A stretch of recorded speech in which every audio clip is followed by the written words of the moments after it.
நண்பர்களே, மழை பெஞ்சு முடிஞ்சிருச்சு, வெயில் ஆரம்பிச்சிருச்சு. நம்ம ஊரில் தெரியும் பாருங்கள்,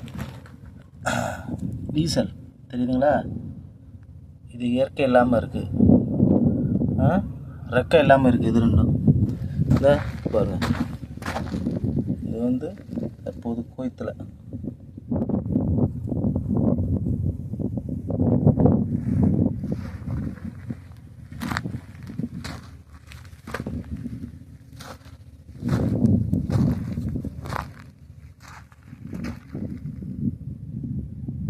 நிறையா இருந்துச்சு, எல்லாம் பறந்துடுச்சு.